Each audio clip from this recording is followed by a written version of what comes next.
হঠাৎ করেই কলকাতা পুরসভার মাসিক অধিবেশন স্থগিত। এই অধিবেশন বাতিল বলে ঘোষণা করলেন পুর সচিব।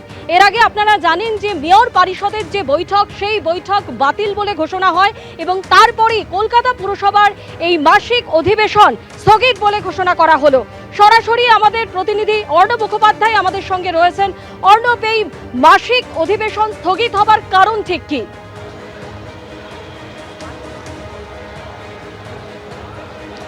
দেখো, আগামীকাল হচ্ছে কলকাতা পুরসভার মাসিক অধিবেশন ছিল, সেটা স্থগিত করা হয়েছে এবং যিনি সেক্রেটারি ছিলেন গতকাল অবধি তিনি একটা নোটিশ দিয়েছেন এবং নোটিশ দিয়ে এটাকে স্থগিত ঘোষণা করে দিয়েছেন। কিন্তু তার থেকেও যেটা খুব উল্লেখযোগ্য বিষয়, যে সেক্রেটারি, কলকাতা কর্পোরেশনের সেক্রেটারি যিনি এই নোটিশটা দিলেন, দিয়ে স্থগিত করলেন, আজ সকালে তাকে কিন্তু বদলি করে দেওয়া হলো। অর্থাৎ যে সেক্রেটারি নোটিশ দিয়েছিলেন আজকে সকালে তাকে বদলি করে দেওয়া হলো, গেজেটিয়ার ডিপার্টমেন্টে তাকে বদলি করে দেওয়া হলো, তার জায়গায় নতুন সেক্রেটারি এলেন। সুতরাং একটা জিনিস যেটা পুরসভা সূত্রে জানা যাচ্ছে, যে যদি পুরসভার মাসিক অধিবেশন না হয় সেক্ষেত্রে কিন্তু একটা সাংবিধানিক সংকট তৈরি হতে পারে। এবং আজকে মেয়র ফিরহাদ হাকিম তিনি পুর কমিশনার স্মিতা পাণ্ডেকে তিনি ডেকেছিলেন এবং ডেকে তিনি এটা জানিয়েওছেন যে যদি একটাও মাসিক অধিবেশন না হয় সেক্ষেত্রে কিন্তু একটা সাংবিধানিক সংকট তৈরি হতে পারে।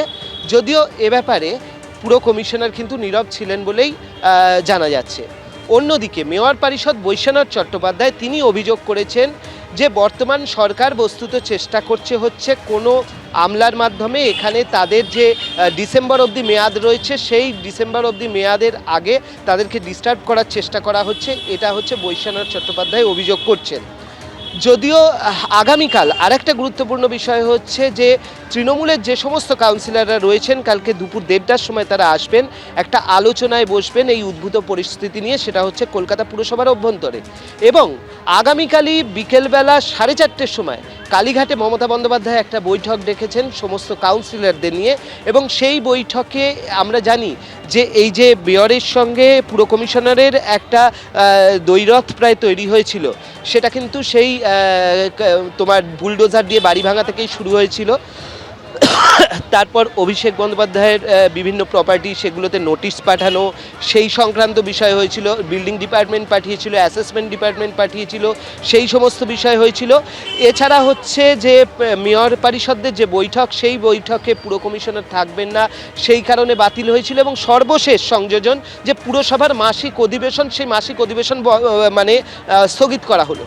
এবং চেয়ারপারসন মালা রায়ের যেটা ঘনিষ্ঠ মহলে বলেছেন যে এই ঘটনা তিনি কোনোদিন দেখেননি, যে চেয়ারপারসনই জানলেন না অথচ সেক্রেটারি, চেয়ারপারসনই জানলেন না অথচ সেক্রেটারি হচ্ছে এটাকে নোটিশ দিয়ে তিনি এই স্থগিত করে দিলেন।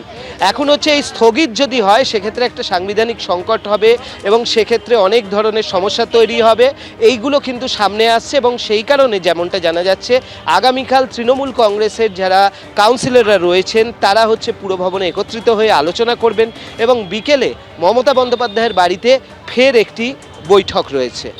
ধন্যবাদ অর্ণব। আমরা ডিসেম্বর মাসে ওথ নিয়েছিলাম, এই ডিসেম্বর পর্যন্ত 2026-এর ডিসেম্বর পর্যন্ত আমাদের এখানে টেনিওর। তো আমরা নির্বাচিত স্ট্যাটুটারি বডি, এটা কর্পোরেশন একটা স্ট্যাটুটারি বডি, আমরা নির্বাচিত, সেখানে কোনো প্রশাসনিক লোক আমাদের ওপরে নয়। We are elected, she is nominated লোক কোনোদিন ইলেক্টেড লোকের ওপরে হতে পারে না। হাউস হবে না কেন, কী কারণে? এই ক্যান্সেল হওয়াটা তো আইন অনুযায়ী হলো না, সম্পূর্ণ বেআইনি হয়েছে। যিনি দায়িত্ব থাকবেন তিনি, যেই কমিশনার হোক আর যেই হোক, যিনি এই সিদ্ধান্ত দিতে পারেন না। কোনো নির্বাচিত সেটা ক্যান্সেল করেছে, ক্যান্সেল করলেই তো ওনার খুশির মতো চলবে না। আমি তো গতকাল অবধি জানি যে আজ আমাদের হাউস আগামীকাল আছে, আর খুবই আমরা খুব খুশিতে ছিলাম। আমরা 4 জন কাউন্সিলর আমরা জয় শ্রীরামের ধ্বনি করবো, আমরা ওখানে যাব। কিন্তু অবাক হয়ে গেলাম যে এখন শুনলাম এটা যদি আমাদের সরকার পক্ষ থেকে হয়েছে তাহলে নিশ্চয়ই কোনো ব্যাপার আছে, আমি জানি না কেন হয়েছে বা কী হয়েছে। হাউসটা আমরা তো জানি যে আগামীকাল ছিল।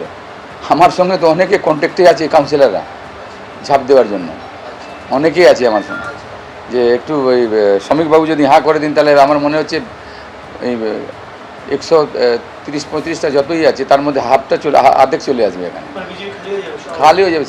বিজেপি ভরে যাবে, খালি হয়ে যাবে তৃণমূল। নিশ্চয়ই আমি জানি না কি মিউনিসিপ্যাল সেক্রেটারিকে বোধহয় বলছে নাকি ট্রান্সফার করেছে। এবিপি আনন্দ, এগিয়ে থাকে, এগিয়ে রাখে।